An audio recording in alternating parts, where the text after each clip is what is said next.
Media ethics deals with the ethical principles of media, such as broadcast media, art, print media, and the internet. Research in the field of information ethics began in the 1980s, with a focus on censorship, privacy, fair use, copyright, code of ethics, amongst other topics. Ethical journalism, or ethics of journalism, is one of the most known branches of media ethics since it is often taught and discussed in various schools of journalism. For the craft of journalism, there are several codes of conduct and principles that one ought to follow. The first one is truth and accuracy. Journalists must strive for truthfulness and accuracy. When a journalist cannot verify certain information, it should be stated. Secondly, independence. Journalists should be independent and not act on behalf of political, corporate, or cultural interests. Information that might spark conflict of interest, such as political affiliations, should be declared. Fairness and impartiality. There is no obligation to portray both sides of the story. However, stories should be balanced and impartial when applicable. Second to last, we have humanity. Journalists should do no harm. Lastly, accountability. Responsible journalism constitutes the ability to recognize mistakes and errors, and the ability to sincerely listen to the audience. When unfair, journalists must provide solutions. We chose this issue because even if not fully evident, all of these codes of conduct are not always followed. In media today, especially within print and broadcast media, stories and articles are often partial or taken out of context. Racial, religious, and political biases are not exclusive to the past and continue yet today. An issue connected to this that we chose to focus on is the portrayal of different religions in media and how they can differ from one another and possibly contain bias, whether that be a positive or negative one. Christianity in the US media.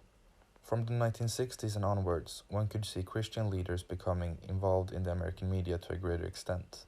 These people, often referred to as TV evangelists or televangelists, initiated numerous different media outlets that became very popular in the US. Jimmy Swaggart is one of the most famous televangelists and had his evangelical programs broadcasted in over 100 countries and 70 channels in his peak in the 80s.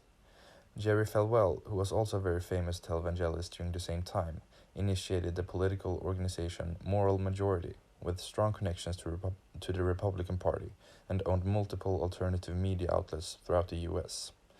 Falwell and the Moral Majority was also connected to Fox News, and Falwell appeared in their different talk shows several times. In fact, Falwell became such a household name that the US News and World Report named him as one of the 25 most influential people in America during the 80s. These televangelists have throughout the years met a lot of criticism, very much due to them explicitly taking a stand against homosexuality and abortion. And one can actually argue that these televangelists took the conservative ideology one step further. For instance, Falwell stated in 1999 that the television show Teletubbies should be banned since he believed it promoted gay role models for children. Also, Falwell blamed the feminists, gays, lesbians, and liberal groups for the 9/11 attack. But what is perhaps the most questionable part of Falwell's impact on the society and media was his involvement in the 2004 presidential election, in which he formed the Faith and Value Coalition, a group that focused on implementing constitutional laws that would ban abortion and same-sex marriage. These televangelists across the US have often been seen as a major key in the success of conservatives and Republicans. For instance, Falwell and his peers stated that there is a likelihood Ronald Reagan would not have been elected president, with the reason being that they donated massive amounts of money to his presidential campaign. The money of the televangelist is also something that has sparked other debates throughout the years, since many of these televangelists have lived very lavish lifestyles, by for instance having multiple Rolls-Royces, private jets, and mansions. In 2007, Senator Chuck Grassley initiated a probe investigating whether this should be allowed, since the money mainly comes from audiences of the televangelists, who are often encouraged to donate money. Also, all of these donations fall under the tax exemption law for religious groups in the US, something that has been heavily criticized throughout the years. The televangelists' relation to conservative media outlets, especially Fox News, have been questioned numerous times throughout the years. Even though Fox News are not explicit about possible connections to the televangelists and media ministries, multiple media watchdog agencies, such as Media Matters for America and Fairness and Accuracy in Reporting, have initiated several reports on the connections between the two groups and how it can be seen in Fox News' political agenda. Moreover, these watchdog agencies have shown how the political agenda of Fox News, which is rather conservative, correlates to a great extent with the political agenda of the evangelical media outlets and ministries. The Christian bias in US media and politics. In the report What Counts as Terrorism by researchers at Washington University from 2019, one can see how many media outlets are often likely to categorize violent crimes differently, depending on racial and religious parameters. The study suggests that many media outlets take heuristic shortcuts, which oftentimes result in unjust categorizations. For instance, the study concluded that in the US, news sources continually overportray white as victims rather than perpetrators of crimes, and give the white perpetrators more sympathetic treatment relative to non-white perpetrators. The study continues and proves that 4 of the 5 most media-highlighted terrorist attacks in the US from 92 and onwards were conducted by Muslim perpetrators, with the reason being that most US media outlets does not categorize terrorist attacks by white Christian people as terrorist attacks, but instead shootings. Some media outlets categorize these crimes as hate crimes, but overall, the most used phrase is shooting. So even though there are clear definitions of what a terrorist attack is, which according to the FBI is violent criminal acts committed by individuals and or groups to further ideological goals, most US media outlets still refer to white Christian terrorist attacks as shootings. A study made by Carolyn Corbin at the Miami University School of Law from 2017 found that the inaccurate racial biased portrayal and reporting of terrorist attacks is most prominent in the conservative and Republican US media outlets. Regarding the terrorist attack at a mosque in Quebec City in 2017, out of the 2 men that were the suspects of the shooting, one was born in Canada and one in Morocco. However, Fox News tweeted out that there was a single Moroccan suspect, stating, "Suspect in the Quebec mosque terrorist attack was of Moroccan origin," when in fact the gunman was the white French-Canadian, whereas the Moroccan-born man, Mohamed Belkadir, was the one who had called the police when he heard the shots. Corbin's study continues and finds that after controlling for things like the number of fatalities, Muslims' attacks receive on an average 449% more media coverage, and that news about Muslims were generally about terrorism, as suggested by an analysis of news coverage by 3 major US networks, which revealed that 75% of stories in US media focusing on Muslims was about the Islamic State of Iraq or Syria, or other militant groups connected to violent crimes. On the contrary, white Christian terrorist attacks are, as previously mentioned, not even categorized as terrorist attacks. Furthermore, Corbin's study found that an anonymous US congressman proclaimed that white violence is just different when asked about the Quebec City attack. Also, when asked why the president is not talking about white terrorists who killed 6 Muslims praying at the mosque, he responded, "I don't know, there's a difference. You don't have a group like ISIS or Al-Qaeda that is inspiring attacks around the world." Even more so, the researchers in the aforementioned study at Washington University states, "We also find a small negative statistically significant association between a white shooter and the event being considered as terrorism in the news." In the cases observed, Middle Eastern and Muslim shooters are more likely to be talked about as terrorists, even when controlling for whether the event was terrorism, links to existing violent groups, the number of casualties, the amount of news coverage an event received, and the target type. Lastly, what is also very prominent in US media is the partial terminology in regards to coverage on white Christian terrorist attacks versus, for instance, Muslim terrorist attacks. Oftentimes, white Christian perpetrators are described as mentally ill or accused of committing hate crimes rather than terrorist attacks. An example of this is the Charleston church shooting that took place in 2015, which was a mass shooting committed by a white man called Dylan Roof. The narrative quickly took to explanations such as mental illness, as a former FBI agent told CSN that the shooter probably had mental issues and didn't realize he did anything wrong. Moreover, white perpetrators are often considered lone wolves and social outcasts instead. For instance, Joseph Riley, the Charleston mayor, emphasized that by claiming that the shooter was just an act of one hateful person.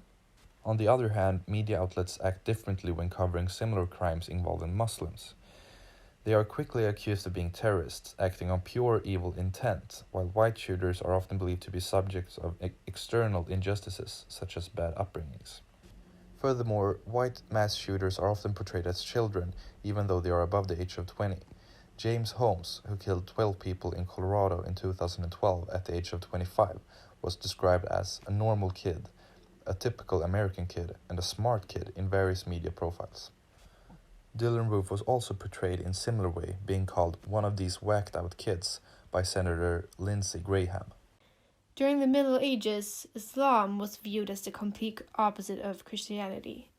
Thus, Islam was almost thought of in terms of fear of invasion by a foreign power or force. As media has a great ability in influencing the public, journalists are likewise shaped by opinion and social forces that in turn shape their understanding of Muslims and Islam. Therefore, Islam is sometimes subject to portrayals that can create a faulty conception of Islam amongst the Western public. This issue especially took off after the 9/11 terrorist attack on the USA and the following Iraq conflict. When taking a close look in Western media, articles often contain stereotyped language and images which have almost created a perception of a collective Muslim identity. This can be likened to the idea of communists and how it was portrayed during the last century. In June 2004, the UK Commission on British Muslims and Islamophobia released a report on the matter. It argued that systematic discrimination against Muslims and the recurrent negative portrayal of Muslims has pushed UK Muslims to the very margin of society.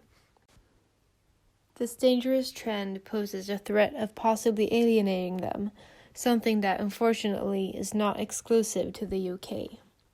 Adding to this fact is that Islam in the West often is considered an oppressive religion.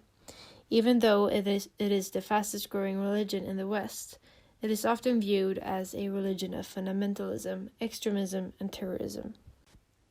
In 2013, the Arab American National Museum and the National Network for Arab American Communities worked together with the National Voices Project, conducting a survey with more than 2,600 adult participants across the country. These adults were, among other things, asked about negative media biases against different groups, and half of the respondents agreed there is a persistent negative media bias against Muslims. This can be seen in today's media via the fact that violent attacks committed by shooters of color often are deemed acts of terrorism, while white shooters often are described as mentally ill or are accused of hate crimes rather than terrorist acts. Elizabeth Poole, in the Encyclopedia of Race and Ethnic Studies, states that the media has been criticized for perpetrating Islamophobia. For instance, she cites a case study where samples of British articles from between 1994 and 2004 were examined, concluding that the viewpoints of Muslims are underrepresented and that issues that involve Muslims often portrayed them negatively. According to Poole, negative depictions include the portrayal of Islam as a threat to Western society and values. The two major magazines, Newsweek and Time, have covered African American relations during the last decades, both of which distributed 20 articles depicting 57% negative coverage of events in Afghanistan, 37% neutral coverage, and 6% positive coverage. Negative content often included excessive mentioning of Al-Qaeda and the Taliban, maltreatment of women, and terrorist recruitment. These are real and valid issues, but one could argue that a major focus on activities of radical groups promotes a one-sided view of Islam, creating a dangerous stereotype often mentioned in the media. To conclude, the Islamophobia that has taken over media essentially suggests that terrorism can only be applied in cases involving darker-skinned suspects and Muslims. White Christian male shooters are called disturbed, lonely, or young men failed by society, whereas Muslims in many cases are deemed terrorists and are vilified. Ever since the Jewish diaspora, Jews have been scattered around the world without a proper state.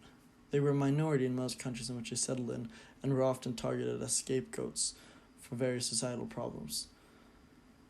In Germany, during the mid to early 1900s, when Germany was not very stable, scapegoating different groups of people was used as a political tactic by the National Socialist German Workers' Party led by Adolf Hitler, who was later appointed Chancellor of Germany, and it was done in order to convince the voting population. By blaming the Jews, Hitler united the people of Germany by forming a common enemy, an enemy that was then responsible for the state that the country found itself in. During the rise of Hitler and the NSDAP, propaganda in the media was utilized in order to enforce the scapegoating of Judaism and the Jewish people, and in order to fuel the hatred for this common enemy. It is one of the most prominent examples of Jews being portrayed negatively in mass media, historically. Following the Nazi seizure of power in 1933, Hitler established a Reich Ministry of Public Enlightenment and Propaganda, which was headed by Joseph Goebbels. The ministry's aim was to ensure that the Nazi message was successfully communicated through art, music, theater, films, books, radio, educational matters, the press, aka the media in general. Germans were reminded of the struggle against foreign enemies and Jewish subversion.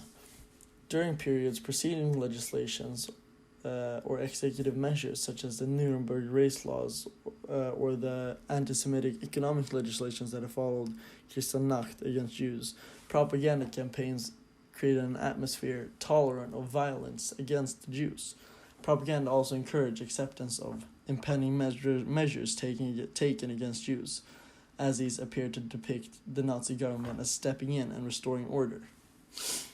Films in particular played an important role in disseminating racial antisemitism, the superiority of the German military power, and the intrinsic evil of the enemies defined by Nazi ideology.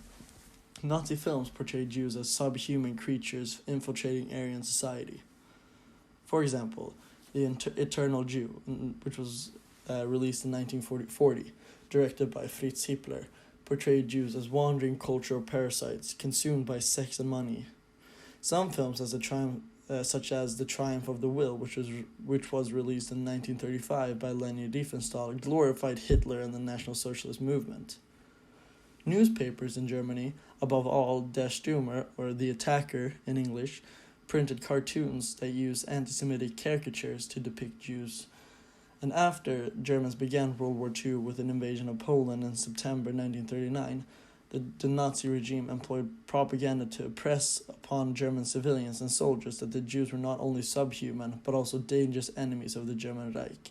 The regime aimed to elicit support for policies aimed at removing Jews permanently from areas of German settlement.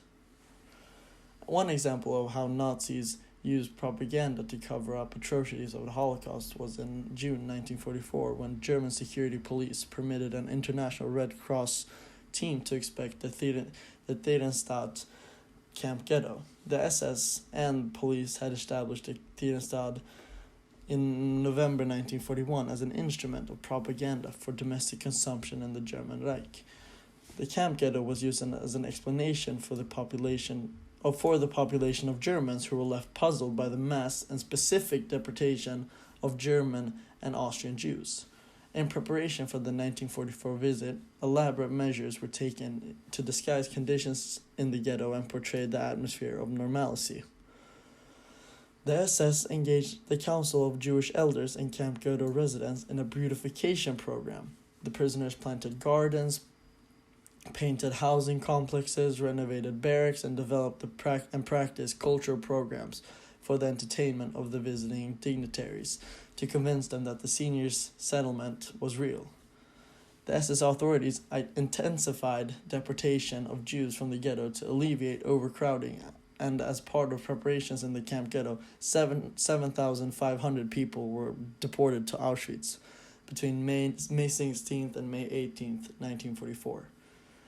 In the wake of the inspection, SS officials produced a film using ghetto residents as a demonstration of the benevolent treatment the Jewish residents of Theresienstadt was supposedly enjoying. When the film was completed, SS officials deported most of the cast to Auschwitz-Birkenau killing center. Mass media today in the Western world commonly stereotype Jews as incredibly wealthy, cheap, mean, immoral, or unethical. Examples of these stereotypes can be found in forms of media such as The Big Bang Theory's Howard Wolowitz, Jews are also often portrayed as in control of the world's mass media and as using media to spread religious propaganda. For example, in 2002, the New Statesman ran an article entitled "A Kosher Conspiracy Suggesting Jewish Media Control." In addition to this, 48 million Americans believe that Jews are in control of the world's mass media. A very contentious issue facing the Jewish community is the framing of Israeli-Palestinian discourse in popular media, most notably news media. Israel is the world's only Jewish majority state and has had a history of conflict with predominantly Islamic Palestinians. Western mass media has historically been encouraged by Israeli lobby to frame reports related to Israel in a way that portrays Israel positively. Unlike Jewish lobby groups, Israeli lobby groups are not forced to negotiate the identity politics that are found in a religious community. Israel refers to a specific state that is Jewish in identity as opposed to Judaism itself. This lobby has been successful, with many media members identifying themselves as allies with Israel. Western media has recently, however, come under criticism. Various studies have shown some media outlets to display an anti-Palestinian bias, having a tendency to portray Palestinians as terrorists. Media has also been accused of framing the North American debate around Israel and Palestine in terms of equate criticism of Israel with criticism of Judaism. Automatically pairing Israel with Judaism is problematic, since it implies that sympathy for Palestine is automatically anti-Jewish. In deontology, ethical decisions are made according to the principles of duty. A decision is ethically correct if it conforms to relevant duties, principles, rights, or laws. Immanuel Kant, a German philosopher from the 18th century, is one of the most famous deontologists. His theory is based on one rule, the categorical imperative. Some principles of the categorical imperative is universality. Always act in such a way that you can also will that the maxim of your action should become universal law, and human dignity. Always act in such a way that you treat humanity, whether in your own person or in the person of another, as an end in itself and never merely as a means. Essentially, deontological ethics is hence the idea that people should be treated with dignity and respect. This is applied through identifying one's duty and acting accordingly. As journalists have a duty to distribute truthful information, their actions are justified if they follow that duty.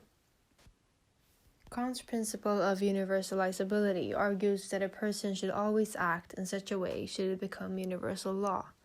Thus, it is highly arguable that knowingly portraying a stereotype in media is not ethically sound. Choosing to disclose certain information or overrepresent certain information, resulting in Islamophobia or other ill sentiment towards certain minorities, is thus not ethically correct. Should every journalist or reporter do this, media today would be even more biased and unreliable than it already is, meaning nothing could be trusted.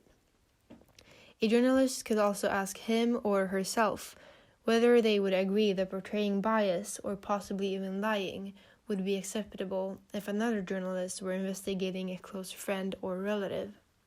Using reason, a journalist would have to decide whether he or she could accept their behavior as the standard for everyone else to follow. Some journalists or reporters may use a person involved in a certain event in order to follow a story that will attract viewers. The categorical imperative, however, suggests that we must not treat other rational beings as mere means to our own purposes. Kant argues that persons have infinite worth, and that we hence have duties towards humanity, both in ourselves and others. Kant does not argue that we never should treat people as a means, but rather that we never should treat others merely as a means. In this sense, portraying or reporting about a specific group of people, knowingly casting them in a certain light because it attracts viewers, is wrong, since it would be using that group of people as mere means, in order to fulfill your own purposes as a journalist looking for success. A deontologist who thinks lying or deception is wrong would say it's wrong even if it allows a journalist to pursue a great story that might even bring about good in society. Lying is wrong, and is thus wrong in every case, no matter the circumstances. Applying utilitarianism. Utilitarianism, which focuses on maximizing happiness through the outcomes of actions rather than focusing solely on the intent, can be applied in different contexts when talking about media. For instance, one can take the most essential slogan of utilitarianism, which is to produce the greatest good for the greatest number, and see how the very prominent white Christian bias in the media contrasts to a great extent with the slogan. Also, within media and journalism, there are a set of rules or codes that should function as guidelines for ensuring the validity of any journalistic content, such as the rules of truth, accuracy, fairness, and impartiality. So if one were to combine the aforementioned slogan of utilitarianism and the journalistic codes, we can see how both Christian media, such as the televangelists, but also more mainstream media, are opposing these fundamental values. As for the televangelists, one can see how they are more or less totally disregarding these journalistic codes by portraying many societal issues as very one-sided. The televangelists are so heavily influenced by the religion and ideology that they are deliberately presenting topics such as homosexuality and abortion in their journalistic work as opinions rather than independent, objective media coverage. This, in return, opposes the fundamentals of utilitarianism in the sense that it results in media outlets disregarding and/or discriminating against certain groups within society. Also, in a country like the US, that is rather segregated on both political issues but also in society overall, portraying some of the current key issues in a very biased and partial way does not produce the greatest good for the greatest number.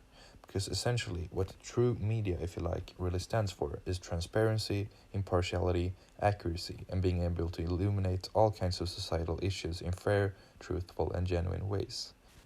But by having large and very impactful media outlets only portraying these issues from one ideological side, that kind of media coverage is only adding fuel to the heated debates in often negative ways. This becomes even more problematic and perhaps dangerous when knowing that these media outlets and personalities are politically involved, thus partial. Having televangelists that not only portrays topics such as homosexuality in very one-sided and solely ideological ways, but also explicitly taking stands in politics by, for instance, donating money to certain politicians, it creates well-entrenched biases that affects a lot of people and their opinions. This is also relevant for more mainstream media outlets, such as Fox News, since they are on one hand a media outlet that reports hundreds of societal events daily, but at the same time explicitly expressing their political ties with the conservatives. And it is this type of bias, which influences big parts of the US population, that contradicts the very fundamentals of utilitarianism, ethics, and morals.